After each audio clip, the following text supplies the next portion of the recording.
What's up guys? I hope you are doing well. I am Veer. Welcome to Stellar Family. बहुत प्यारी बात बोली गई है, अंदर तक ठेस पहुंचाने वाली है अगर पॉजिटिवली आप लोग इसको लेकर चलोगे तो।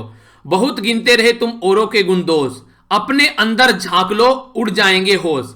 हर एक इंसान जो है आज के डेट में दूसरे की इंसान की लाइफ को जज करने में लगा हुआ है। यार इसकी कैसी लाइफ चल रही है, ऐसी क्यों चल रही है, मेरी ऐसी क्यों नहीं चल रही है, अपने आप को उसके साथ में कंपेयर करने पर लगा हुआ है। अगर ये जो जिंदगी है ना, आप लोग अपने अंदर, अपने ऊपर, अपने बारे में जानने पर फोकस देने लगोगे तो आप लोग अपनी लाइफ को और ज्यादा प्रोडक्टिव बना पाओगे। हर एक इंसान के अंदर गलतियां पाई जाती है। आप लोगों ने सुना होगा कि इंसान जो होता है वो गलतियों का पुतला होता है। अब उसमें से कितनी गलती निकाल निकाल कर आप लोग जला रहे हैं, उस पुतले में से कितनी गलतियां निकाल निकाल कर आप लोग बाहर फेंक रहे हैं और कितना अच्छा इंसान आप लोग अपने आप को बना रहे हैं। इसी के प्रोसीजर को जिंदगी कहते हैं। वरना हर एक इंसान धरती पर आता है और चला जाता है। बहुत कम ऐसे इंसान होते हैं जो रियलिटी में यहां आने के बाद में ये पहचान पाते हैं कि वो यहां क्या करने आए हैं, क्या मतलब है कोई लाइफ का, या फिर बस ऐसे ही आए और निकल लिए, किसी को पता भी नहीं चला आए भी थे या नहीं गए थे। तो ये सारी चीजें आप लोगों को इसके लिए अपने ऊपर काम करना पड़ेगा। अपनी लाइफ को एक डिसिप्लिन लाइफ बनाना पड़ेगा। जो आप लोगों ने डिसाइड किया है लाइफ में कुछ अचीव करने का, उसके लिए एक प्रोसीजर बनाना पड़ेगा, उसको फॉलो करना पड़ेगा और वही काम आप लोगों को रिपीटेडली करना पड़ेगा। जो आप लोग एक बार करने के बाद में आप लोगों को लगने लगता है यार ऐसा कैसे करेंगे। आप लोगों ने देखा होगा कोई टीचर जो है वो 40 साल 50 साल पढ़ा के चला जाता है और वही सब्जेक्ट वो रिपीटेडली पढ़ा रहा है, तो आप लोग समझिए कि किस तरीके उसको अंदर से फीलिंग आती होगी। यानी कि एक तरीके से उसी काम को रिपीटेडली कर रहा है, पर लेकिन फिर भी वो बच्चों को ये सोच रहा है कि यार नए बच्चे हैं, ये बिल्कुल कुछ नहीं जानते हैं, तो फिर से जोर लगा के उस चीज को पढ़ाता है। तो इसीलिए वो एक बेस्ट टीचर कहलाता है। हर एक इंसान, अगर आप लोग किसी क्रिकेटर के बारे में बात करें, जैसे मैंने आप लोगों को बताया भी था कि विराट कोहली, या फिर किसी भी ऐसी एक महान पर्सनैलिटी के बारे में बात करें जो कि अपने फील्ड में आज के डेट में टॉप पर है, वो पर्टिकुलर पर्सन जो है रिपीटेडली वो काम करता है जो बोरिंग लगता है, पर लेकिन करना पड़ता है उस चीज को मेंटेन रखने के लिए, अगर आप लोग उस पोजीशन पर पहुंचना चाहते हैं। इसीलिए कहते हैं कि अगर किसी पोजीशन पर एक बार पहुंच जाओ तो वो आसान होता है, पर लेकिन उसको मेंटेन रखना सबसे ज्यादा टफ होता है। तो इसीलिए अपने ऊपर फोकस देना स्टार्ट करो। बहुत सारी ऐसी दिक्कतें हैं जो आप लोगों की दूर हो जाएंगी और बहुत सारी चीजों के आप लोगों को सॉल्यूशन भी मिलते हुए नजर आएंगे। तो ये चीजें इंप्लीमेंट करके देखिए, फिर देखिएगा आप लोग। आज का जो आप लोगों का मैप बेस्ड क्वेश्चन है, यहां पर यह है लिथुआनिया बे, जाकर इसको मैप में नहीं हारेगा कहां पर ये लोकेटेड है। फिर इसके बारे में हम लोग नेक्स्ट वीडियो के अंदर डिस्कस करेंगे। बहुत कुछ प्यारा डिस्कस करने के लिए आज काफी कुछ इंटरेस्टिंग आप लोगों को जानने को मिलेगा। मुझे मजा आया पीपीटी बनाने में, तो आप लोगों को मजा लूंगा पढ़ाने में। तो आइए नजर डालते हैं क्या क्या आज हम लोग को डिस्कस करना है। पहले एक एक आर्टिकल का ओवरव्यू लेते हैं जिससे आप लोग लंबे समय तक चीजों को अंडरस्टैंड कर पाएंगे। ठीक है, तो यहां पर कुछ और बातें हैं वैसे आर्टिकल की, अगर एडिटोरियल के ऊपर जाने से पहले कुछ और इंटरेस्टिंग बातें हैं। एक तो दवाई के बारे में, इसके ऊपर आर्टिकल भी है, तो वहां पर इसको मैं डिस्कस करूंगा आप लोगों से काफी डिटेल में। ये डेटा पॉइंट भी इससे रिलेटेड, इसके ऊपर भी हम लोग नजर डालेंगे। इसी के साथ में जो एक डिफरेंट सी न्यूज है वो यहां पर ये है, अभी रिसेंटली एक अमेजन प्राइम के ऊपर एक सीरीज थी जिसका नाम था तांडव। ये जो सीरीज थी, इस सीरीज में ये माना जा रहा है कि जो हिंदू रिलीजन है उसकी कुछ आइडियोलॉजी को बेसिकली इसके द्वारा हैम्पर किया गया है। यानी कि लखनऊ में अभी रिसेंटली इन लोगों के ऊपर जहां पर जो सीरीज चला रहे हैं इनके ऊपर एफआईआर दर्ज की गई है। तो ये जो एफआईआर है हमारी कंट्री में जो इंडियन पिनल कोड है उसके हिसाब से और आईटी इंफॉर्मेशन टेक्नोलॉजी का जो एक्ट है उसके हिसाब से बोला गया कि ये एक तरीके से गलत तरीके से इसको रिप्रेजेंट किया गया है। तो ये आज की डेट में जो ओटीटी प्लेटफॉर्म होते हैं हमारी कंट्री में, वो किस लेवल पर जाकर काम कर रहे हैं, सोसाइटी में किस तरीके से इंपैक्ट डाल रहे हैं, इसके ऊपर भी आप लोगों से एग्जाम में क्वेश्चन पूछे जा सकते हैं कि किस तरीके से जो ओटीटी प्लेटफॉर्म है ये हमारी सोसाइटी को इन्फ्लुएंस कर रहे हैं और किस तरीके से। कई बार तो आप लोगों को देखने को मिलेगा कोई लिमिटेशन नहीं है, एक हाई लेवल की वल्गैरिटीज भी आप लोगों को यहां पर देखने को मिलेगी। तो कोई बार आप लोगों को यहां पर नजर नहीं आ रहा है। इसी के साथ में एक और यहां पर नेटफ्लिक्स के ऊपर आप लोगों ने कुछ दिनों पहले देखा होगा, एयरफोर्स को लेकर यहां पर एक जो सीरीज थी जिसमें अनिल कपूर और अनुराग कश्यप, उसमें एयरफोर्स की जो डिग्निटी है उसको बोला गया था कि हैम्पर किया गया है इस पर्टिकुलर सीरीज के अंदर। तो प्राइम जो वीडियो है नेटफ्लिक्स या फिर अमेजन प्राइम के बारे में आप लोग बात करें तो किस क्राइटेरिया, किस दायरे में रखकर इनको काम करना चाहिए ताकि ह्यूज लेवल पर जो जनता आज के डेट में इनको फॉलो कर रही है जब से कोविड-19 चला है, तो उस तरीके से एक मर्यादा बनाकर चलनी चाहिए ताकि हमारी कंट्री एक जो डाइवर्स कंट्री है वहां पर किसी के सेंटिमेंट को भी हर्ट ना करे। और इनका काम होता है लोगों को एक तरीके से जागरूक करना और एंटरटेन करना। तो वो बेसिक पर्पज रहना चाहिए, ना कि जो एक तरीके से बिजनेस बेसिक पर्पज जब बन जाता है तब ऐसी हरकतें करते हुए कई सारे लोग जो है नजर आते हैं। तो बेसिक पर्पज देखिए, पैसा अपने आप आएगा अगर आप लोग सही काम करेंगे ना, तो पैसा अपने आप आएगा और इतना आएगा कि आप लोग कभी सोच भी नहीं सकते हैं। पर लेकिन अगर गलत तरीके से लालच में पड़कर उल्टी सीधी हरकतें कर अगर कोशिश करोगे तो पैसा तो आएगा ही आएगा नहीं, ऊपर से बदनामी ऐसी लेवल की होगी जो अब तक आप लोगों ने इज्जत कमाई है, चुटकियों में धूल में मिलती है यार इज्जत, तो आप लोगों को उसको मेंटेन रखना पड़ता है। तो यही कुछ बातें हैं यहां पर। तो ये किस तरीके से इंपैक्ट डाल रही है, तो इसके ऊपर मैंने आप लोगों से कई सारे इशू और भी डिस्कस किए थे। आज की डेट में अगर बात करें, ओटीटी जो है हर एक इंसान के मोबाइल में एक्सेसिबल है, कितना टाइम उसके ऊपर आप लोग यूटिलाइज कर रहे हैं वो भी आप लोगों को अंडरस्टैंड करना पड़ेगा। बाकी यहां पर एक और इंपॉर्टेंट पॉइंट है यहां पर, ये इसके ऊपर हालांकि कई सारे आर्टिकल अभी रिसेंटली आप लोगों को देखने को मिल रहे हैं, और मैंने इसके बारे में आप लोगों से पूछा भी था कि क्या हमारी कंट्री में जो किसान हैं उनकी जो रैली है उसको अलाउ करना चाहिए जो इंडिपेंडेंस डे की परेड है उसके अंदर, यानी कि 26 जनवरी को जो इंडिपेंडेंस डे की परेड होती है, क्या किसान की रैली को अलाउ करना चाहिए। तो इस पे दो मुद्दों पर आप लोग डिवाइड है। यहां पर एक बच्चे के द्वारा बोला गया, बच्चे के द्वारा क्या, अभी यहां पर आप लोगों को मैं दिखाऊंगा, कार्टून भी इसी से रिलेटेड है। आज इसमें यह दिखाने की कोशिश की जा रही है कि अगर किसानों की जो रैली है उसको अलाउ किया जाता है तो हो सकता है कि वहां पर कुछ डिसरप्शन हो, और अगर वहां पर कोई डिसरप्शन हो गया, कुछ गलत कोई इंसिडेंट वहां पर हो गया, तो ऑल ओवर वर्ल्ड में हमारी इंसल्ट देखने को मिलेगी। एक तो ये चीज है, पर लेकिन अगर प्रॉपर वे में चीजों को गाइड कर कर ये चीजें अलाउ की जाए तो हमारे किसानों की जो शक्ति है उसको ऑल ओवर वर्ल्ड में देखा भी जा सकता है। और इतने भी बेवकूफ नहीं है जो आप लोग खाने के लिए खाना दे सकते हैं, वो इतने बेवकूफ नहीं है कि आप लोग की इंसल्ट करेंगे, यानी कि देश की बेइज्जती करेंगे, क्योंकि देश जो है इनके कंधों पर ही टिका हुआ है, क्योंकि जनता जहां भी हर थाली में खाना जाता है वो इन्हीं किसानों के हाथों से निकल कर जाता है, तो इसलिए इसको अलाउ भी करना चाहिए। एक बच्चे के द्वारा काफी प्यारा कमेंट किया गया जो मैंने ट्विटर पर भी शेयर किया था, उसमें यह बोला गया कि जब किसान के जो बच्चे हैं, जैसे आप लोग जाएंगे आर्मी, एयरफोर्स, नेवी, पुलिस या फिर जो भी फोर्सेज हैं या फिर जो स्कूल के बच्चे हैं, जब किसानों के बच्चे 26 जनवरी की परेड पर पार्टिसिपेट करते हैं तो उनके पिता यानी कि किसान जो उनके बाप जो है, माँ बाप जो है, वो यहां पर पार्टिसिपेट क्यों नहीं कर सकते। तो ये भी एक अच्छा पॉइंट मुझे लगा इस तरीके से। पर लेकिन वही है कि फिलहाल जब कोर्ट में ये मैटर गया तो कोर्ट ने यहां पर डाल दिया किसके ऊपर, पुलिस के ऊपर, कि पुलिस को देखना चाहिए यहां पर लॉ एंड ऑर्डर मेंटेन कर पाएगी या नहीं कर पाएगी। और पुलिस किसके अंदर है, पुलिस है गवर्नमेंट के अंदर। तो यहां पर देखिए, यहां पर ये एक तरीके से किसकी फोटो है, चलिए आप लोग बताइए। और यहां पर बोला गया कि ट्रैक्टर रैली को स्टार्ट करना चाहिए, अलाउ करना चाहिए या नहीं। तो यहां पर ये इस तरीके से टेनिस खेली जा रही है इस पर्टिकुलर मुद्दे को लेकर। तो आप लोग की जो व्यू है इस पर्टिकुलर कार्टून को लेकर बता सकते हैं, जो कि 40 से 50 शब्द में आप लोग लिख सकते हैं। तो आप लोगों का क्या मानना है, तो अलाउ करना चाहिए, पर लेकिन इसी के साथ में लॉ एंड ऑर्डर की जो सिचुएशन है वो भी मेंटेन हम लोग को रखनी चाहिए, क्योंकि ये कितना बड़ा इवेंट होता है, ऑल ओवर वर्ल्ड की इसके ऊपर नजर होती है। आइए अब एक और भी यहां पर आर्टिकल्स के बारे में लेते हैं। यहां पर जो आर्टिकल है, यहां पर ये वाला आर्टिकल, इसी के साथ में ये वाला आर्टिकल और ये वाला आर्टिकल और यहां पर ये डेटा पॉइंट, ये सारे कोविड-19 की वैक्सीन के बारे में है। तो कंबाइन कर मैं आप लोगों को डिस्कस करूंगा, एक ओवरव्यू दूंगा कि कंट्री के अंदर चल क्या रहा है। तो being a citizen of India आप लोगों को पता होना चाहिए देश के अंदर कहां पर क्या क्या हो रहा है, ठीक है। इसी के साथ में कुछ ऐसे इश्यूज हैं जो आप लोग एथिक्स के पेपर में यूज कर सकते हैं, इंटरव्यू में भी आप लोगों से पूछा जा सकते हैं यहां से, तो कुछ ऐसे पॉइंट के ऊपर भी नजर डालेंगे।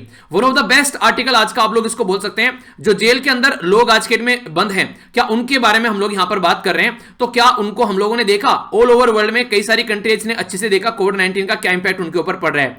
आज के डेट में हम लोग जो रिसोर्सेज को यूटिलाइज कर रहे हैं, ये भी बेस्ट आर्टिकल आप लोग बोल सकते हैं। वो क्या आने वाली कमिंग जो जनरेशन है उसके ऊपर भी हम लोग फोकस देकर चल रहे हैं, तो इसको भी हम लोग अच्छे से डिटेल में डिस्कस करेंगे, जो कि काफी इंटरेस्टिंग आर्टिकल है। ये वाला आर्टिकल जो है यहां पर ये बात कर रहे हैं यहां पर रसिया के बारे में, ठीक है। रसिया के अंदर अपोजिशन जो पॉलिटिकल पार्टी होती है उनके हाथ पैर नहीं लगने देते हैं पुतिन साहब, तो उसी के बारे में आर्टिकल डिस्कस करें।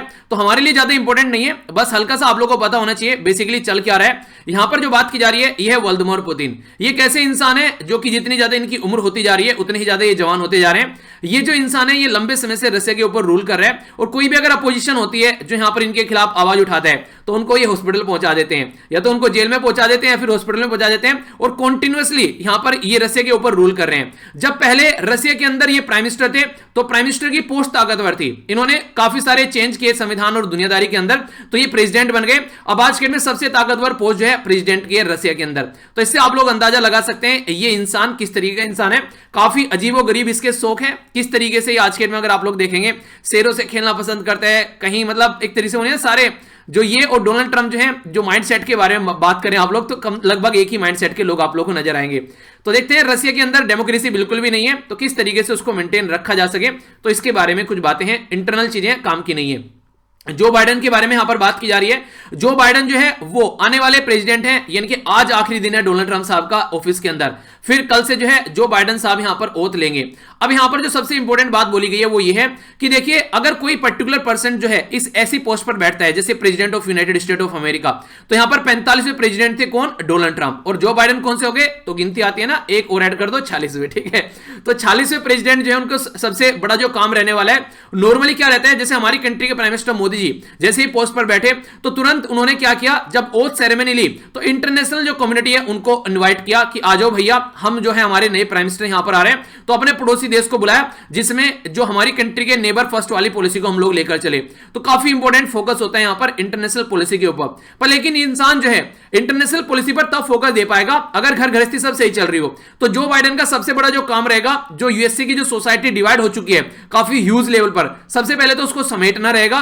पहला काम तो उसको अपनी सारी एनर्जी जो है वहां से ड्रेन हो जाएगी, ये बोला जा रहा है राइटर के द्वारा कि सारी एनर्जी जो है पहले इनकी वहीं खत्म हो जाएगी कि इंटरनल कैसे संभालना है। उसके बाद में फिर यहां पर एक्सटर्नल यानी कि इंटरनेशनल रिलेशन पर ही आएंगे।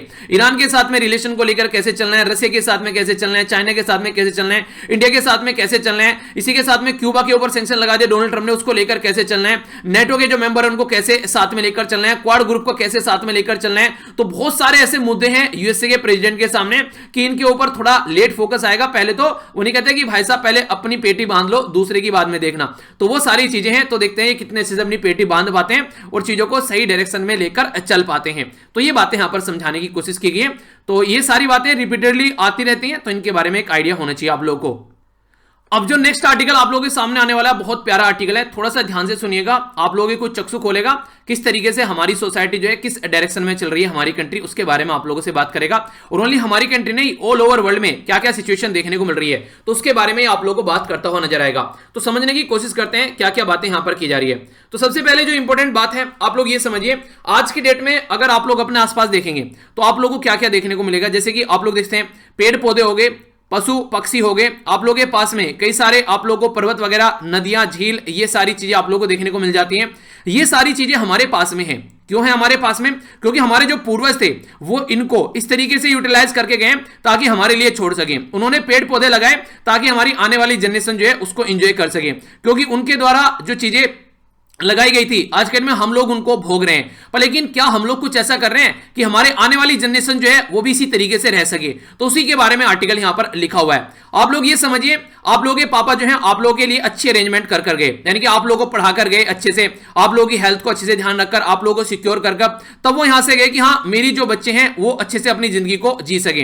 तभी आप लोग बैठकर मोबाइल में लेक्चर देख पा रहे हैं, आप लोगों की फैमिली जो है वो आप लोगों की सारी चीजें प्रोवाइड करा रही है। सोचिए कि आप लोगों ने क्या किया, आगे चलकर अपनी जिंदगी को अय्यासी में उड़ानी स्टार्ट कर दिया। जो भी पैसे हैं वो इधर उधर गवा दिए, जुए खेलना, दारू पीना, उल्टी सीधी हरकतें करने में लगा दिए, ऊपर से कुछ क्रिमिनल एक्टिविटी ऐसी कर दी कि जेल में जाकर लेट गए।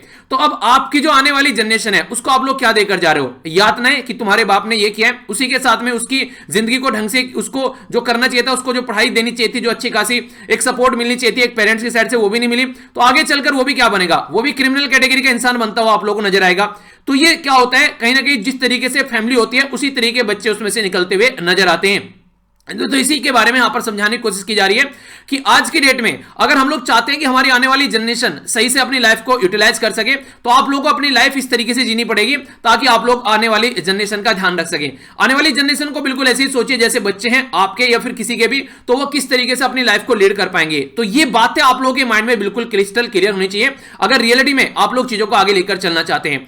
तो जिस तरीके से कंडीशन एक बार ऐसी आ जाती है कि घर में जो सोना रखा हुआ है वो भी बेचना पड़ जाता है, कुछ ऐसी कंडीशन आज के डेट में हम लोग माइनिंग के साथ में लेकर चल रहे हैं, क्योंकि दुर्दशा कई बार यहां पर देखने को मिलती है।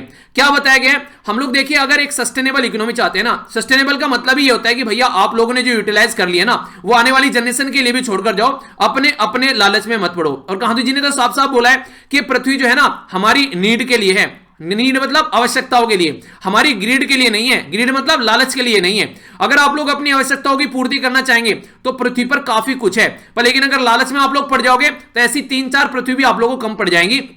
ऑलरेडी कई सारे लीडर इसके बारे में बोलकर जा चुके हैं और उसी सेक्शन की ओर हम लोग चल रहे हैं। आज की डेट में जो फ्यूचर जनरेशन है उनकी नीड भी हम लोग नहीं पूरी कर पाएंगे, और तो छोड़ो क्या पता हम लोग उनके लिए पीने का पानी और एक सांस लेने लायक हवा भी छोड़कर ना जाए, और तो दूर की बात होगी। पेड़ पौधे और मिनरल रिसोर्सेज, ये जो मिनरल रिसोर्सेज वो तो दूर की बात होगी, अच्छा पानी और अच्छी हवा तक भी छोड़कर ना जाए, तो ऐसी भी कंडीशन बन सकती है। क्लाइमेट चेंज जो है आज के में आप लोग देखते हैं कि इस तरीके से इंपैक्ट डालता हुआ नजर आ रहा है, और हाई लेवल जो कंजप्शन अभी देखने को मिल रहा है, ये कहीं ना कहीं जो प्लानेट है वो रहने लायक रहेगा या फिर नहीं रहेगा। आप लोगों को याद होगा एक छोटी सी शॉर्ट मूवी बनाई गई थी नवाजुद्दीन सिद्दीकी के द्वारा, उसमें दिखाया गया था जो ऑक्सीजन सिलेंडर को दिखाया गया था कि किस तरीके से ऑक्सीजन सिलेंडर के ऊपर लोग लड़ रहे हैं ओनली ऑक्सीजन के लिए, जिंदा रहने के लिए। अगर आप लोगों ने नहीं देखी है तो टेलीग्राम पर उसको प्रोवाइड करा दूंगा, देखना एक बार आप लोग उस वीडियो को, तो आप लोग अंडरस्टैंड कर पाएंगे कि आने वाले टाइम में किस तरीके से आप लोगों को पृथ्वी जो है वो देखने को मिलेगी। तो वो चीजें जो है वो आप लोगों को समझाती हुई नजर आएंगी कि रियलिटी में हम लोग किस डायरेक्शन में यहां पर जा रहे हैं। तो जो आज की डेट में अगर बात करें, जो इंटरनेशनल लेवल पर भी अगर आप लोग लेकर चलते हैं चीजों को, तो फ्यूचर जनरेशन को कैसे आप लोग इंश्योर कर रहे हैं कि हम लोग उनके बारे में सोच रहे हैं, तो ये चीजें हम लोग को अंडरस्टैंड करनी पड़ेगी, क्योंकि इंटर जनरेशनल जो इक्विटी होती है वो आप लोगों को उनको प्रोवाइड करानी पड़ेगी। जैसे आप लोग इंजॉय कर रहे हैं, ऐसे आप लोगों की बच्चों की भी यहां पर एक तरीके से उनके वेलफेयर के बारे में आप लोगों को सोचना पड़ेगा। क्योंकि अगर इस तरीके से आप लोग अपनी जो अय्यासी वाली जिंदगी जीना स्टार्ट करोगे, तो आने वाली जनरेशन को बड़ी ही लानत वाली जिंदगी जीना पड़ेगी। तो ये बातें बोली गई है। इसके बारे में सबसे पहले स्टार्ट किया गया हमारी कंट्री की जो नेशनल मिनरल पॉलिसी है, जो मिनरल जो खनिज लवण होते हैं उनको निकालने की जब हम लोग बात करते हैं, तो वो जो रिसोर्सेज हैं उनको हम लोग कैसे यूटिलाइज कर रहे हैं, क्या हम लोग सस्टेनेबल तरीके से उनको निकाल रहे हैं। तो सस्टेनेबल तरीके से अगर निकालते तो कंडीशन ऐसी नहीं बनती जैसी अभी रिसेंटली यहां पर देखने को मिल रही है। यह माना जा रहा है कि गोवा जो हमारी कंट्री में राज्य है, वहां पर 95% जो आज के डेट में जो मिनरल है, इनके खनिज लवण है, उनको हम लोग निकाल चुके हैं। और ये जो रिपोर्ट निकल कर आ रही है, तो एनुअल जो रिपोर्ट है यहां पर वेदांता, तो उसके द्वारा अगर यहां पर चीजें आप लोग देखेंगे तो राज्य के अंदर काफी कुछ यहां पर लॉस्ट हो चुका है। तो आप लोग ये सोचिए, हम आज की डेट में जो जनरेशन है वो 95% यहां से निकाल चुके हैं, तो आने वाली जनरेशन जो होगी गोवा के अंदर ओनली 5% चीजों के ऊपर जिंदा रहने वाली है। तो इससे आप लोग एक अंदाजा लगा सकते हैं कि किस तरीके से हम लोग चीजों को लेकर चल रहे हैं। जो सेंट्रल गवर्नमेंट या फिर स्टेट गवर्नमेंट जो होती है, वो एक तरीके से मैनेजर होती है, ट्रस्टी होती है उस चीजों को मेंटेन रखने की, ताकि जो नेचुरल रिसोर्सेज है वो इस तरीके से चले कि ताकि आने वाली जनरेशन के लिए भी यहां पर मिले वो।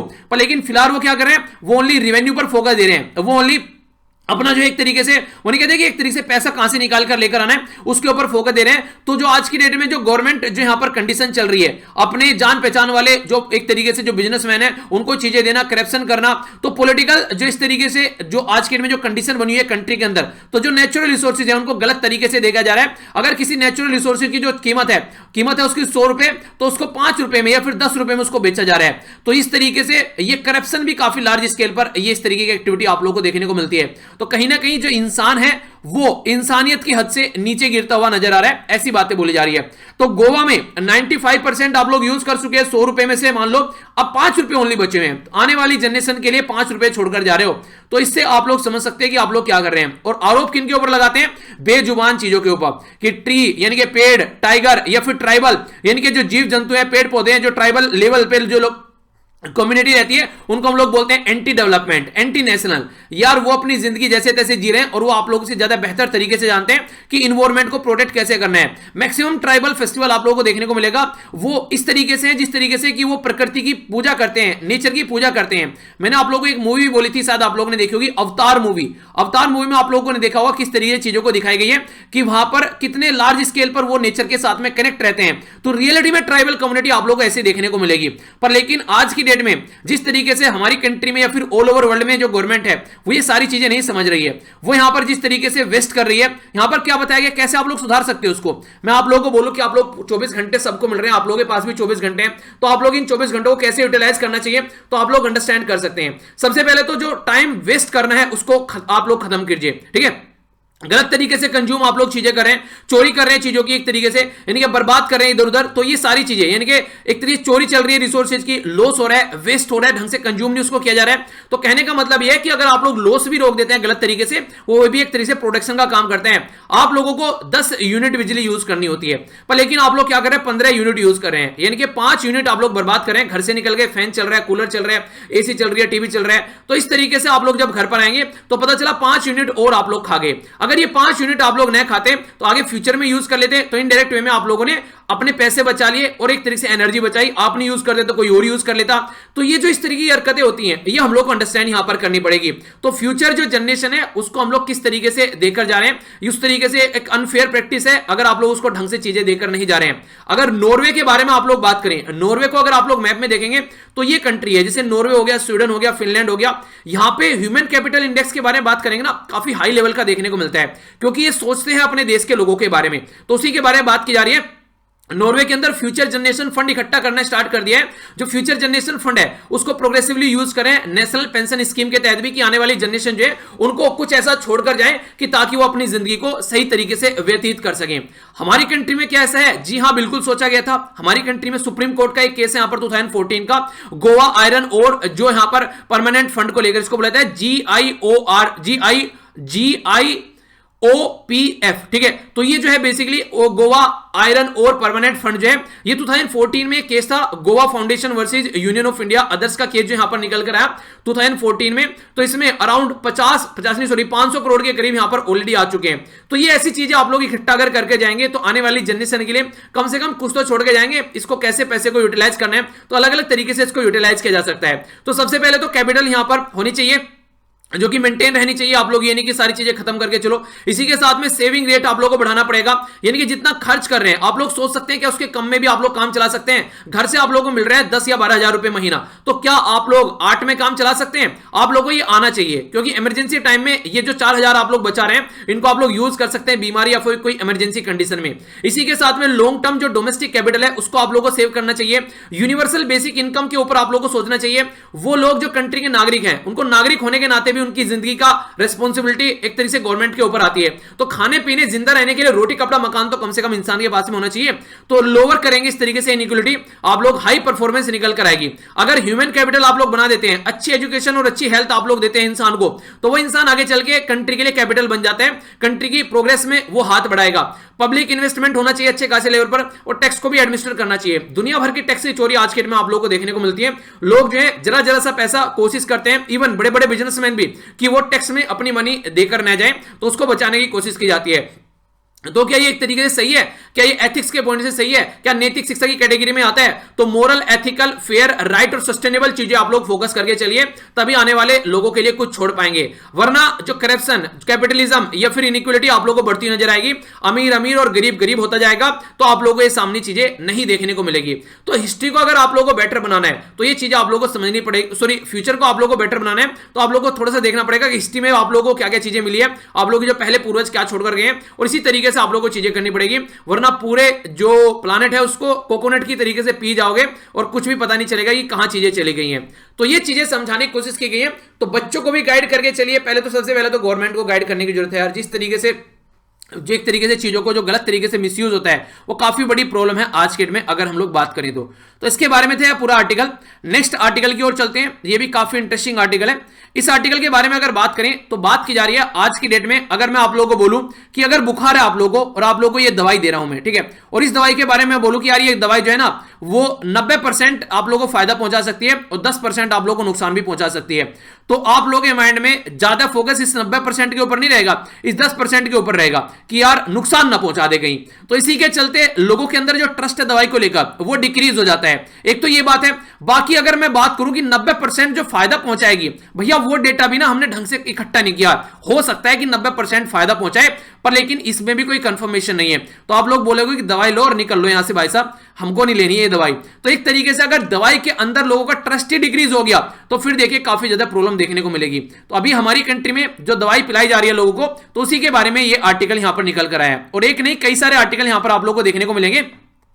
जिस तरीके से हमारी कंट्री में 2 दवाई चल रही है, एक तो कोवैक्सीन चल रही है, दूसरी के बारे में भी आप लोगों से बात करूंगा।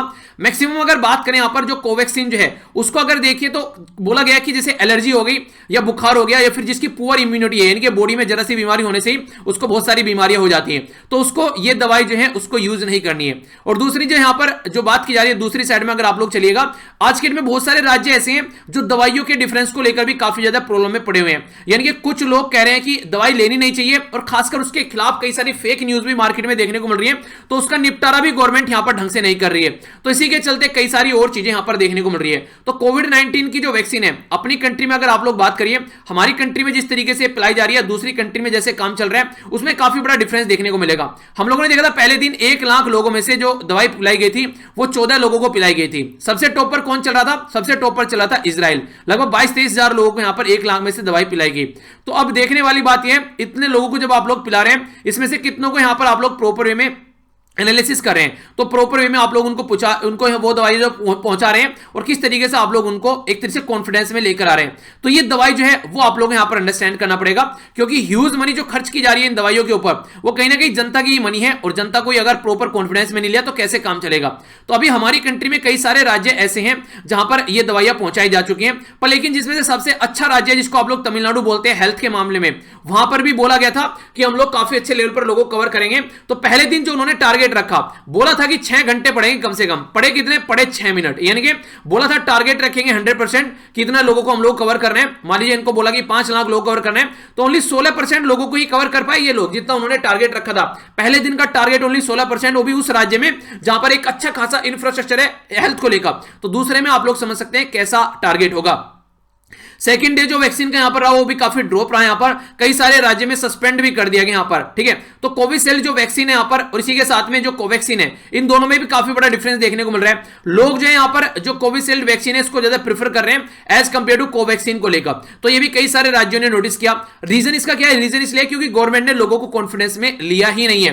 पहले आप लोग कॉन्फिडेंस बिल्डिंग करनी चाहिए थी, अपना एक प्रॉपर कमिटमेंट होना चाहिए था, लोगों का फेथ होता उसके अंदर कि एक पर्टिकुलर साइंटिफिक प्रोसीजर के थ्रू आप लोग ये दवाई लेकर आए हैं। तो यहां पर जब प्रोसीजर की आप लोग बात करते हैं तो देखिए सबसे पहला होता है एक तरीके से नॉर्मल तरीके से आप लोग चीजों को ट्रायल करें, ठीक है, कि पहले आप लोग इसके लिए डेटा इकट्ठा करें प्रॉपर वे में कि हाँ ये चीजें चल रही हैं। दूसरी जो स्टेज होती है आप लोग इसको जीव जंतु के ऊपर ट्राई करें, खरगोश हो गया, बंदर हो गया, या कोई और चूहा वगैरह हो गया। तीसरी स्टेज होती है कि क्लिनिकल ट्रायल। क्लिनिकल ट्रायल में इंसानों के ऊपर इसको ट्रायल किया जाता है, और 3 स्टेज पर ही होता है। पहले कम लोगों के ऊपर, 5, 10, 100, 50 के ऊपर, और फिर हजारों के ऊपर इस तरीके से किया जाता है। तो ये जो तीसरी स्टेज होती है ये सबसे ज्यादा क्रिटिकल स्टेज मानी जाती है। इस वाली स्टेज में अगर दवाई सक्सेसफुल हो जाती है तो वो लोगों तक पहुंचाई जाती है प्रॉपर वे में, उसका जो स्टैंडर्ड मेंटेन रखा। पर लेकिन इसका डेटा हमारी कंट्री में प्रॉपर वे में प्रेजेंट ही नहीं किया गया कि भैया ये चेक भी की गई है नहीं की गई। पता चला यूके में चेक कर ली और यूएसए में चेक कर ली, तो हम लोगों ने बोला कि वहां पर जब चेक कर लिए तो अपनी कंट्री में इंप्लीमेंट कर दो। भाई साहब उनकी कंट्री में जो लोग हैं ना वहां पे इम्यूनिटी इतनी अच्छी नहीं जितनी हमारी कंट्री में लोग हैं। हमारी कंट्री में पोल्यूशन तो देखो आप लोग, वाटर का पोल्यूशन तो देखो आप लोग, एयर का, इतना सारा पोल्यूशन हम लोग खाते हैं। तो एक तरीके से आप लोग समझ सकते हैं कि ये जो दवाई है हमारी कंट्री में प्रॉपर एमएस का डेटा होना चाहिए था। इसके चलते भी काफी सारे लोगों के बीच में कंफ्यूजन हो गया कि जो स्टडी जो लेवल यहां पर देखने को मिल रहा है वो जनरल पॉपुलेशन के सामने रखा ही नहीं गया। तो किस तरीके से आप लोग लेकर चल रहे हैं, तो किस तरीके से डेटा है वही बात है कि कई सारे लोगों के मन में हेजिटेशन है। कई सारे लोग तो इवन ऐसे भी हैं ये बोल रहे हैं कि ये दवाई नहीं भैया जहर पिला रहे, लोगों को मार देंगे, मत पीना। इस तरीके की बातें आप लोगों को देखने को मिल रही है। तो यहां पर अगर बात करें तो सबसे पहले तो आप लोगों को ये चीजें एड्रेस करनी चाहिए, ठीक है, और सीरियस एनफ लेना चाहिए आप लोगों को जो भी यहां पर ये ट्रायल चल रही है। इसी के साथ में जब यहां पर बात की जा रही है कोवैक्सीन के बारे में, तो इमरजेंसी क्लियरेंस आप लोगों के द्वारा दिया गया। क्लिनिकल ट्रायल मोड का जो डेटा था वो भी आप लोगों ने यहां पर प्रॉपर वे में अनाउंस नहीं किया, यानी कि प्रॉपर वे में लोगों को पब्लिक डोमेन में डेटा नहीं आप लोगों ने रखा। इसी के साथ में जो क्वेरी थी लोगों की, प्रेस कॉन्फ्रेंस कर आप लोगों को क्वेरी जो थी वो प्रॉपर वे में डाउट को आप लोगों को क्लियर करना चाहिए था। आप लोगों ने कॉलर टीम तो लगा दी भैया दवाई ले लो और ये कर लो, पर लेकिन क्या रियलिटी में आप लोगों ने ग्राउंड लेवल पर उस तरीके से काम किया है? फेज 3 की जो ट्रायल थी उसका जो डायरेक्ट क्या कॉन्सिक्वेंसेस देखने को मिल रहे हैं वो भी काफी पुअर नंबर आप लोगों ने जनता के सामने रखे, जबकि आप लोगों को सामने प्रॉपर वे में रखना चाहिए था। तो कंट्रोवर्शियल दवाई है, इसलिए खुद राज्य गवर्नमेंट कई सारी इसको लेने से मना कर रही है। तो इसमें भी आप लोगों को समझना पड़ेगा। और हेल्थ जो है हमारे संविधान में जब आप लोग जाएंगे ना 7वें शेड्यूल के अंदर 3 लिस्ट है, एक को बोलते हैं सेंट्रल लिस्ट, दूसरे को बोलते हैं स्टेट लिस्ट और तीसरे को बोलते हैं कॉन्करेंट लिस्ट। सेंट्रल लिस्ट में सेंट्रल लॉ बनाते हैं, स्टेट में स्टेट लॉ बनाते हैं। तो स्टेट लिस्ट के अंदर आता है हेल्थ सब्जेक्ट भाई साहब। तो स्टेट ही जब यहां पर टेंशन ले रहे हैं कि भैया ये वाली दवाई नहीं आनी चाहिए, तो इस तरीके से समझिए आप लोगों ने कितना अच्छा सा कॉन्फिडेंस लोगों को लिया है। स्टेट को भी कॉन्फिडेंस में ढंग से नहीं ले पाए। तो लैक ऑफ ट्रांसपेरेंसी जो लोगों को देखने को मिल रही है कोविड वैक्सीन को लेकर, इसके चलते आगे आने वाले टाइम में लोगों ने अगर दवाई होते होते भी लेना बंद कर दिया ना, तो ये इतनी बड़ी प्रॉब्लम हो जाएगी कि आप लोग उसको संभाल नहीं पाएंगे। तो ये काफी बड़ी प्रॉब्लम हो जाएगी, ट्रस्ट ही खत्म हो गया लोगों का। तो वैक्सीन जो नेशन में आप लोग लेकर आ रहे हैं, तो भले ही आप लोग इसको एक तरीके स्लो में लेकर चलिए, तो ये होता भी ऐसे ही प्रोसीजर है। ये भाई साहब ऐसा नहीं है कि ये 2020 मैच होता है या फिर वनडे मैच होता है, ये एक टेस्ट मैच होता है, आराम आराम से खेला जाता है। तो स्लो और स्टडी प्रोसीजर यहां पर चलेगा, तब जाकर जनता को ट्रस्ट होगा और जनता तक ये चीजें पहुंचनी चाहिए। तो ये चीजें फोकस होनी चाहिए। तो रियलिटी में जो बार बार कॉन्सेप्ट यूज किया था सबका साथ सबका विकास, क्या रियलिटी में वो इंप्लीमेंट किया जा रहा है? हेल्थ मिनिस्ट्री जो है वो क्या उस तरीके से ये सक्सेस ड्राइव प्रॉपर वे में इंप्लीमेंट कर पा रही है? तो ये सारी चीजें काफी ज्यादा क्रूशियल हैं। अगर जनता के अंदर कॉन्फिडेंस नहीं आएगा तो दवाई आप लोगों की फेल हो जाएगी। तो ये बातें हैं। अच्छा, आप लोगों को कितना विश्वास लग रहा है कि जो दवाई है उसका डेटा सही से इकट्ठा किया गया है? आप लोग उसके बारे में क्या सोचते हैं? आप लोग भी अपनी राय बना सकते हैं being a citizen of India. और अगर आप लोगों से मैं पूछूं, देखिए ट्रस्ट बनाने के कई सारे तरीके थे। सबसे पहले जो जनता को ये दवाई दे रहे हैं, अगर हमारी कंट्री में जो हमारे नुमाइंदे हैं, पॉलिटिशियन है, अगर सबसे पहले उन्हीं को दवाई देकर देखी जाती जो कि जनता के द्वारा यहां पर चूज किए गए, तो जनता का कॉन्फिडेंस अपने आप आ जाता, क्योंकि जनता ने ही उनको चूज किया है। तो ये क्या कर रहे हैं भाई साहब, ये पहले जनता के ऊपर ट्राई कर रहे हैं डायरेक्ट। तो अगर पॉलिटिशियन कुछ सामने निकल कर आते, कितने पॉलिटिशियन ऐसे हैं, कोई एक आधा होगा मुश्किल से, जिसने सामने आकर दवाई ली है। आप लोग समझ सकते हैं, अगर सबसे पहले हमारे प्राइम मिनिस्टर प्रेसिडेंट को आप लोग एक बार को दवाइयां देते, एक कॉन्फिडेंस बिल्डअप होता है यहां पर। हालांकि इंपॉर्टेंट पर्सनैलिटी हमारी कंट्री में काफी ज्यादा है, उसको छोड़िए, कम से कम मेंबर ऑफ पार्लियामेंट अगर आ जाते सामने निकलकर, तो एक कितना बड़ा कॉन्फिडेंस आता। ये वो लोग हैं जिनको हमने चुनकर भेजा है और हम लोग इनके ऊपर ट्रस्ट करते हैं। तो इस तरीके से जनता पर डायरेक्ट इंप्लीमेंट करना, तो ये कितने हद तक एक तरीके से सही है, ठीक है। तो वही बात है, अब कई सारे बच्चे बोलने लगे सर वो हमारे प्राइम मिनिस्टर हैं या फिर प्रेसिडेंट हैं, उनकी जान को खतरा हो सकता था। वो मैं सही है, वो अपनी जगह सही है, पर लेकिन कई सारे मेंबर ऑफ पार्लियामेंट है, अगर आप लोग उनकी जान इंपॉर्टेंट मांग रहे हैं, तो इसका मतलब ये कि आप लोग एक कॉमन इंसान की जान इंपॉर्टेंट नहीं मान रहे, जिन्होंने उनको चुनकर भेजा है, ठीक है। तो ये थोड़ी ना है, तो इस तरीके से कॉमन इंसान को मरने दो जहां पर वो मर रहा है। तो एक तरीके से वो कॉन्फिडेंस लाने वाली बात है। तो पहले तो इससे क्या होता है, इससे ये होता है कि वो ऐसी दवाई कभी लेकर मार्केट में आते ही नहीं जो किसी भी तरीके से गड़बड़ है, वो हमेशा एक अच्छी दवाई लेकर आते। तो एक ये बात यहां पर आप लोगों को देखने को मिलेगी। यानी कहने का मतलब ये, अगर उनको पता होता कि ये रोटी जो है इसमें भैया कंकड़ पत्थर मिलते हैं और वो रोटी सबसे पहले हमारे पॉलिटिशियन को खिलाई जाए, तो तब पता चलेगा कि नॉर्मल जनता क्या खा रही है। तो इसका मतलब ये था बेसिकली। तो ये चीजें इंप्लीमेंट होनी चाहिए, क्योंकि यार इस तरीके से तभी तो कॉन्फिडेंस लेकर आएगा। और कई सारे पॉलिटिशियन ऐसे हैं, कई सारी कंट्री में आप लोगों को देखने को मिल जाएंगे, पर लेकिन हमारे पॉलिटिशियन का एक अलग ही नेचर रहता है। चलिए जो भी है, पर लेकिन कॉन्फिडेंस बिल्ड करना चाहिए जैसे भी तैसे भी हो सके, ठीक है। नेक्स्ट आर्टिकल काफी इंपॉर्टेंट है, थोड़ा ध्यान से सुनिए।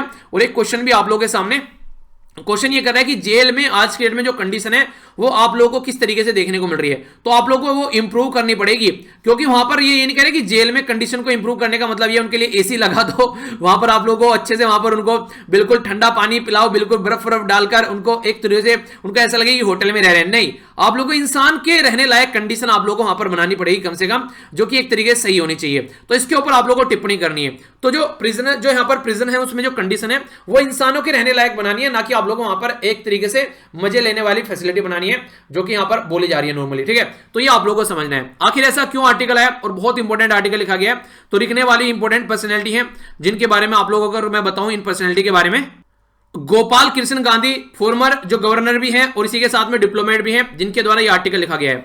ये एक जेल की कंडीशन है, यहां पर आप लोग देख सकते हैं जो बात की जाती है ना, जब भी आप लोग कोई न्यूज सुनते हैं या फिर आप लोग किसी को फोन मिलाते हैं, तो 2 गज की दूरी बनाए रखें, फेस मास्क लगा के चलें। तो कहां 2 गज की दूरी है और कहां फेस मास्क है?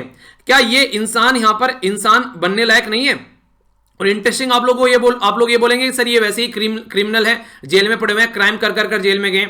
भाई साहब अगर मोटे मोटे तौर पर बोला जाए तो हमारी कंट्री में लाखों लोग ऐसे हैं जिनको अब तक प्रूफ नहीं किया गया कि ये क्रिमिनल है और जेल में पड़े हुए हैं, उनके ऊपर ट्रायल चल रहा है। ट्रायल में अगर वो बरी हो जाते हैं तो इसका मतलब ये हो गया कि वो क्रिमिनल नहीं है, और अगर वो क्रिमिनल नहीं है तो उनकी कंडीशन कम से कम तब तक तो अच्छी रखिए जब तक वो क्रिमिनल नहीं है। और इसका मतलब ये नहीं कि क्रिमिनल को कोविड-19 लगा दो आप लोग, ये भी नहीं है। तो इंसानियत के नाते आप लोगों को ये चीजें सही करनी पड़ेगी। तो इसी के बारे में बात की जा रही है कि आप लोगों को जो पुअर कंडीशन है, कहीं पर तो वेंटिलेटर तक देखने को नहीं मिलता है, जेल के अंदर में ऐसी सिचुएशन आप लोगों को देखने को मिलेगी। तो कोविड-19 का एक नया हॉट स्पॉट बन रही है आज के में इंडिया के अंदर जो जेल है। और सबसे इंटरेस्टिंग बात है, कोई मीडिया हाउस इसको कवर ही नहीं कर रहा है, तो ये भी देखने वाली चीज है। तो जो वनरेबल कंडीशन है उसको डीकंजेस्ट आप लोग करना चाहिए, जो लोग हैं उनको वहां से बाहर निकलना चाहिए, ताकि एक डिस्टेंस बनी रहे, खासकर उन लोगों के बीच में जो यहां पर रिक्वायरमेंट है। आप लोग बोलेंगे सर क्राइम कर रखा है बाहर के, उनको निकाल दें। ये कितने हद तक सही है? तो बाहर निकालने वाली बात जो है वो एक दूसरे पैटर्न में बोली जा रही है, उसके लिए कुछ रूल और रेगुलेशन है, वो मैं समझाऊंगा आप लोगों को, जो कि काफी इंपॉर्टेंट क्वेश्चन भी आप लोगों से बन सकते हैं उससे, ठीक है। बात की जा रही है यूके और यूएसए में आज के में क्रिमिनल जस्टिस सिस्टम के ऊपर जब हम लोग बात करते हैं तो कई सारे एक्टिविस्ट आप लोगों को यहां पर देखने को मिलेंगे जो इस एरिया में काम करते हैं। तो यूनाइटेड स्टेट ऑफ अमेरिका को यहां पर एक तरीके से अगर आप लोग काउंट कर चलेंगे तो उनके बारे में अगर हम लोग आज के में बात करते हैं तो कई सारे लोग ऐसे जिन्होंने ये आवाज उठाई है, पर लेकिन हम लोग सोए हुए हम लोगों ने ये आवाज नहीं उठाई है। अगर बात करें यहां पर ये है यहां पर कैरोलिन नास, ठीक है। तो ये एक रिपोर्ट निकल कर आई मार्च 27 को कि किस तरीके से आज के डेट में अगर बात करते हैं आप लोग यहां पर कई सारी कंट्री के अंदर तो किस तरीके से ट्रांसमिशन वहां पर फैल रहा है, तो उसको कम करने की बात की गई है। ये यूएसए के अंदर, इसी के साथ में इंग्लैंड के अंदर भी बात की जा रही है। 121 जो प्रिजनर, एक तो जो यहां पर जेलें हैं उसके अंदर 79,000 के करीब जो लोग आज के डेट में बंद है, तो उनको वहां से निकालकर प्रॉपर वे में एक सही तरीके से टेस्टिंग कर उनको सही पैटर्न में रखने की कोशिश की गई है। यानी कि हमारी कंट्री में ऐसा नहीं है, जबकि यूएसए के अंदर लगभग 40 के करीब जो पब्लिक हेल्थ एक्सपर्ट हैं वो यहां पर सामने निकल कर आए और उन्होंने साइन किया लेटर में कि भैया इसको भी चेक करो वरना प्रॉब्लम बहुत ज्यादा देखने को मिलेगी। पर सबसे इंटरेस्टिंग बात क्या है, हमारी कंट्री के बारे में कोई ऐसा डेटा ही नहीं है, यानी कि हम लोग डेटा इकट्ठा ही नहीं करते, हमारे किसान कितने मर रहे हैं उसके बारे में डेटा इकट्ठा नहीं करते, हमारी कंट्री में एम्प्लॉयमेंट कितना ज्यादा हाई है उसके बारे में हम लोग डेटा इकट्ठा नहीं करते, क्योंकि डेटा पता चलेगा तो बेइज्जती होगी ना कि यार हमारी कंट्री कितनी बुरी कंडीशन है, तो डेटा इकट्ठा मत करो। ये तो वही बात है, प्रॉब्लम आ रही है तुम आंख बंद करके बैठ जाओ, इससे प्रॉब्लम दिखेगी नहीं तो खत्म हो जाएगी। ऐसे अगर होने लगे ना तो जिंदगी सुधर जाए सबकी, ठीक है। तो ये सिचुएशन आप लोग को अंडरस्टैंड करनी पड़ेगी, प्रॉब्लम का चैलेंज है, सामना करना उसका, तभी जाकर वो सुधरेगी। यूनाइटेड स्टेट और यूके हैं वो पेंडेमिक कंट्रोल करने के लिए सारे स्टेप यहां पर उठा रहे हैं, पब्लिक डोमेन में सारी चीजें लेकर चल रहे हैं, कौन कौन क्या चल रहा है। पर लेकिन हमारी कंट्री में ऐसा नहीं है, हमारी कंट्री में सारे ऑपरेशन जो होते हैं वो अंडर कवर होते हैं, पता नहीं चलता लोगों को क्या चल रहा है। 1400 के करीब हमारी कंट्री में जो जेलें हैं उसमें 4 लाख के करीब 4.5 लाख यानी कि 5.5-4 लाख के करीब जो लोग हैं हमारी कंट्री में वो यहां पर जेलों में पड़े हुए हैं। और अगर बात करें प्रिजनर, जो यहां पर प्रिजन एक्ट 1894 है, जो एक तरीके से ये स्टेट की रेस्पॉन्सिबिलिटी होती है, जिस तरीके से हेल्थ जो है वो स्टेट लिस्ट में आता है जिसके बारे में मैंने अभी आप लोगों से बात की, इसी तरीके से जो लॉ एंड ऑर्डर होता है वो भी स्टेट लिस्ट के अंडर आता है मेनली। अगर आप लोग इसको देखकर चलोगे तो स्टेट लिस्ट की रेस्पॉन्सिबिलिटी पहले आती है स्टेट पुलिस, जो स्टेट के अंदर जो सब्जेक्ट है वो यहां पर लोगों को गिरफ्तार करती है। तो एक तरीके से जो लोग जेल में है उनकी भी एक लाइफ, उनकी भी डिग्निटी है, उसको हम लोग को अंडरस्टैंड करना पड़ेगा, क्योंकि मैक्सिमम जो लोग यहां पर है वो भाई साहब अंडर ट्रायल है, आप लोग उनको क्रिमिनल नहीं बोल सकते, अभी केस चल रहे हैं। तो लगभग यहां पर बात करें जो 4.5 लाख लोगों में से 3.3 जो लाख लोग हैं वो अंडर ट्रायल है, तो उनको आप लोग कैसे लेकर चल रहे हैं। और ये डेटा खुद गवर्नमेंट बता रही है। नेशनल क्राइम रिकॉर्ड ब्यूरो जो है ये किसके अंडर आती है, ये एजेंसी कौन सी मिनिस्ट्री के, जरा बताइए। तो इसके बारे में बात करें तो इन्वेस्टिगेशन चल रही है, ट्रायल प्रोसीजर चल रहा है, तो वो चीजें आप लोग अंडरस्टैंड करनी पड़ेगी। 3.3 लाख अंडर ट्रायल जो प्रिजनर है आज के में अगर बात करें तो सेक्शन 167 के हिसाब से चलें तो कोड ऑफ क्रिमिनल प्रोसीजर के हिसाब से अगर बात करें तो प्रोसीजर यहां पर इन्वेस्टिगेशन अगर आप लोग 24 आवर के अंदर अगर कंप्लीट नहीं कर पाते तो उसके बारे में प्रोसीजर हमारी कंट्री में दे रखा है।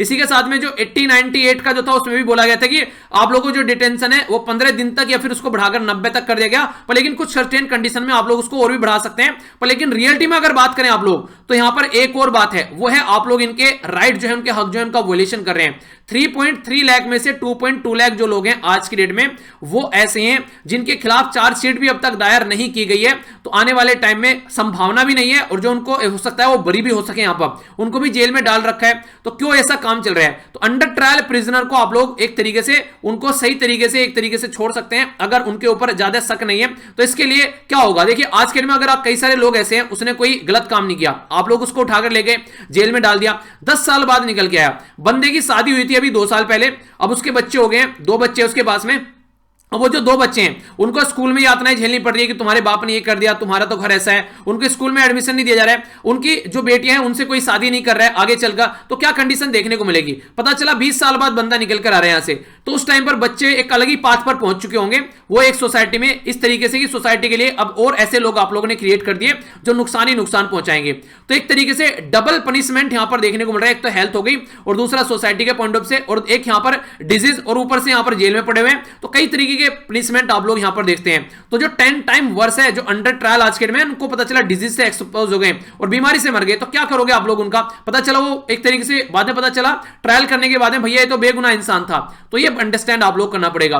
कोई भी अगर प्रिजनर है आज के डेट में, वो पॉजिटिव टेस्ट पाया जाता है, तो आप लोग को उसको ढंग से देखना पड़ेगा। और हमारी कंट्री में code of criminal procedure amendment act 2005 है, ये क्या बोलता है? इसका सेक्शन ये 436A ये बोलता है कि अगर कोई पर्टिकुलर पर्सन जो कि कैपिटल पनिशमेंट की कैटेगरी में नहीं है, एक पर्टिकुलर पर्सन ए है और उसको फांसी की सजा, कैपिटल पनिशमेंट या फिर कोई मौत की सजा नहीं मिली है, तो वो अंडर ट्रायल चल रहा है, तो उस पर्टिकुलर पर्सन को अगर आप लोग जेल में रखे हुए हैं और जिस अपराध के लिए आप लोग उसको जेल में रखे गए हैं, उसका आधे जिंदगी जो है, आधा जो टाइम जो है उसके लिए जो सजा मिलेगी, मान लीजिए उसको 10 साल सजा मिलेगी और 5 साल ऑलरेडी वो जेल में काट चुका है या फिर उससे ज्यादा, तो आप लोग उसको छोड़ सकते हैं पर्सनल बॉन्ड पर विद या फिर विदाउट श्योरिटीज। यानी कि क्या मतलब होता है? आप लोग उससे जैसे कि एक तरीके से उन्हें कहते हैं बेल पर छोड़ देना, उस तरीके से आप लोग उससे कुछ श्योरिटीज लेकर छोड़ देना, तो ये आप लोगों को देख सकते हैं। यानी कि ऑलरेडी लॉ हमारी कंट्री में है पर लेकिन उसको इंप्लीमेंट ही कर रहा है कोई, तो ये सोचने वाली बात है। 2005 में बात की जा रही थी डीकंजेस्ट करो भैया, जेल को क्यों भर रखा है लोगों को, और फेयर प्रैक्टिस लेकर आओ। और कोविड-19 ने तो ये और बड़ी रेस्पॉन्सिबिलिटी आप लोगों की बना दी है, ये ड्यूटी बना दी आप लोगों की, ताकि ये डेंजर कंडीशन यहां पर क्रिएट ना हो, तो इसको फॉलो करके चलिए।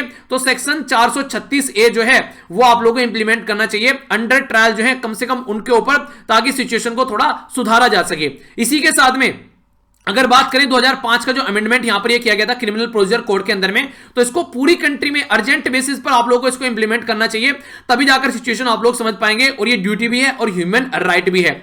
तो अगर बात करें जेल के बारे में, ये स्टेट लिस्ट में आप लोगों को देखने को मिलता है और पब्लिक हेल्थ की तरीके से, तो एक तरीके से जेल के बारे में बात करें तो राज्य के अंदर ये यहां पर एक तरीके से हमारे संविधान ने रेस्पॉन्सिबिलिटी दे रखी है। पर लेकिन अगर कोई इन्फेक्शस और कोई ऐसी जो संक्रामक जो बीमारी है, ठीक है, तो इस बीमारी को कंट्रोल किया जाता है कॉन्करेंट लिस्ट में, यानी कि सेंटर की भी रेस्पॉन्सिबिलिटी, ओनली स्टेट की रेस्पॉन्सिबिलिटी नहीं है, तो उसको भी मिलकर यहां पर काम करना चाहिए। तो सेंटर और स्टेट को दोनों काम करना चाहिए मिलकर, और सेंटर को तो लीड में आकर फ्रंट लेवल पर यहां पर इसको आगे लेकर चलना चाहिए। तो ये बातें यहां पर बताई गई है। तो काफी इंटरेस्टिंग और इंपॉर्टेंट आर्टिकल था, आई होप कि आप लोगों की समझ में आया होगा। तो इस तरीके के आर्टिकल आप लोगों से कई बार पूछे जाते हैं, तो कोई कंफ्यूजन माइंड में नहीं होना चाहिए। अगर क्वेश्चन बने तो प्रॉपर वे में आप लोगों को आंसर उसका पता होना चाहिए, ठीक है। तो ये बातें यहां पर बताने की कोशिश की गई है। तो ये था आज का आर्टिकल। आइए अब बात करते हैं क्वेश्चन के बारे में। रिंगल आइलैंड के बारे में मैंने आप लोगों से पूछा था, डब्ल्यू साइलेंट है यहां पर, ये बोला जा रहा है कि आर्टिक ओशन जो बेसिकली आर्टिक ओशन के अंदर है, और ये बढ़ता है यहां पर जो है चुकची सी, और इसी के साथ में ईस्टर्न जो साइबेरियन सी है उसके बीच में आप लोगों को देखने को मिलेगा।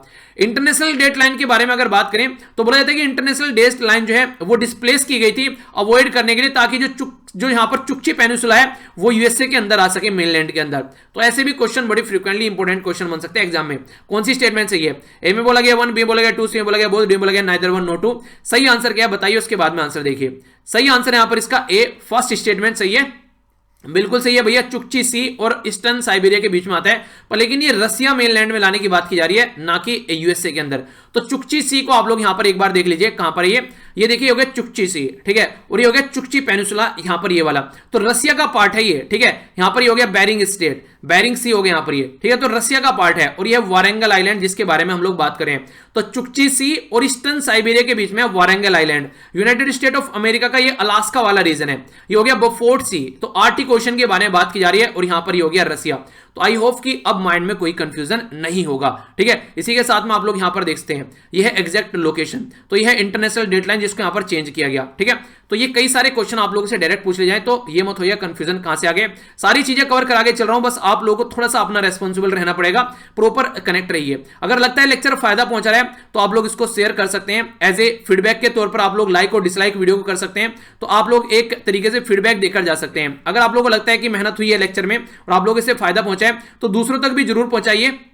इसी के साथ में मेरे साथ आप लोग इंस्टाग्राम, फेसबुक और यहां पर कनेक्ट रह सकते हैं। आंसर राइटिंग जरूर करते रहिए, कई सारे बच्चे काफी प्यारा आंसर लिखते हैं। नीचे कमेंट बॉक्स में लिंक सारे आप लोगों को मिल जाएंगे, कहां पर जाकर आप लोग कनेक्ट रह सकते हैं। तो नेक्स्ट लेक्चर में मिलता हूं यार। बड़ों को नमस्ते, छोटों को प्यार, छोटी सी लाइफ एंजॉय करो यार, अपनी हेल्थ का भी ध्यान रखिए। तब तक के लिए जय हिंद। और हाँ, शाम को 4 बजे हो सकता है आज आप लोगों के लिए कुछ सरप्राइज आप लोगों को देखने को मिले, तो हो सकता है जो भी हो आप लोग तैयार रहिएगा। अगर आएगा सही है, वरना तो फिर अगले दिन देखने को मिलेगा, ठीक है। तब तक के लिए जय हिंद।